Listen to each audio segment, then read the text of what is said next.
Hello everyone, Emily here again to talk about our second couple this week, who are William Henry Seward and Frances Miller Seward. By now you've probably already read our posts, watched a dramatic reading of letters between William and Frances on our Facebook and YouTube pages, so you have a bit of an idea of what their relationship was like and what it consisted of. And it definitely was a different type of relationship. But we are here today in the family library to physically show you the spaces that Frances would have spent time in, William as well, and show you through collection objects, describe more about their relationship. So to briefly recap, their relationship had an unexpected beginning.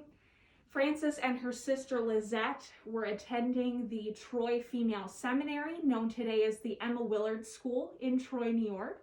And it was a very progressive institution. So Frances and Lizette, of course, were very intelligent. And while they were there, they befriend a girl named Cornelia Seward. She, of course, is one of the siblings to William Henry Seward, pictured here. And they befriend her, and one summer on break, Frances goes to the Seward family home in Florida, New York, and that's where she first makes the acquaintance of Seward. He is there on break from Union College, where he's studying law, and while Seward is very studious, Frances is described as very slender and smart, so both of them focusing on their studies. They first make this acquaintance, but it wouldn't be for a few years after that Seward would actually begin courting her. So Seward relocates here in Auburn in late 1822, and he begins working for Judge Elijah Miller, who would eventually be his father-in-law. And he's working as a junior law partner. And in early 1823, he begins courting Miss Frances. And so Seward would say that he had 3 rules of marriage: mutual love, a wife with a strong mind together with a proper respect for me, and financial security. And so Miss Miller had all of those attributes, so of course Seward was very attracted to her. And 1 year later, in 1824, he asked the judge if he might marry her. And the judge says, yes, you're very honorable, you've been working for me, you're very intelligent, I know you're a good man, but I do have one caveat for your relationship. And that caveat was that they both would be required to live here in the home on South Street while the judge was still alive. And as we learned last week, he loses his wife quite early on, so he probably wants to keep that family around. And Seward and Frances do agree to this, though it is a bit of a peculiar ask in today's terms. But as you'll come to learn about their relationship, Frances would spend a lot of time without her husband. So she is here under the household of her father, her aunt, and then eventually with her children. So she is safe and comfortable and not completely by herself. But right over here, we actually have Frances's wedding ring. So they would wed on October 20th, 1824. Now this is a plain gold ring, no inscriptions, was very symbolic of who Frances was as an individual. She was very no-frills lady, and it's quite small, which is definitely something to note. But it's a wonderful object for our collection and is never on display. So now, Seward and Frances's relationship was not always marital bliss. So it started out that way, but a young Seward, very vivacious and lively, interested in law, begins to get involved in politics. And so this really pushes him away from Auburn. So he is a New York State Senator. He's our 12th governor of New York. He's a U.S. Senator, and then, of course, Secretary of State under 2 presidents. So he would leave his wife for long periods of time. And Frances suffered many health ailments and she was a homebody and she had her own political aspirations. So those three main things kept her here in Auburn. She also was different. She did not want to take on the role of a typical politician's wife.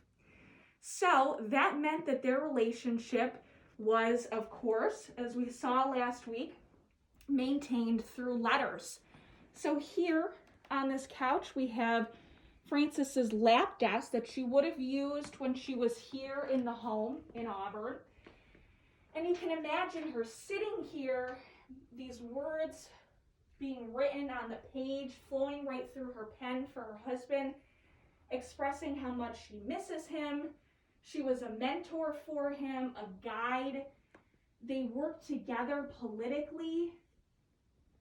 And so this is really, really symbolic. They wrote to each other daily. We have thousands of letters from them because that was the only way that they stayed in touch. And then over here, a new object that we normally don't have on display is her traveling lap desk. So in the few instances that Frances would have left the Auburn home, she still would have had a desk to be able to write her husband. And so to describe their relationship, historian Patricia Johnson notes that in the next 35 years, Frances and her husband were together no more than 8 Christmas celebrations, none of which occurred after 1847. They saw the New Year together on South Street only 3 times. They were home together for her birthday and their wedding anniversary a maximum of 12 and 9 times respectively. But that did not mean they didn't love each other. Johnson goes on to say, quote, "Through all of their marriage, William Henry had written her almost daily when they were apart. Above all, he wrote her about politics. He kept her informed, shared his hopes and uncertainties, and sought her advice.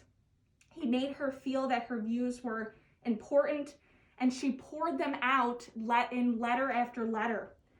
When he was home, he read her his speeches and public communications and sought her advice on matters of style and principle.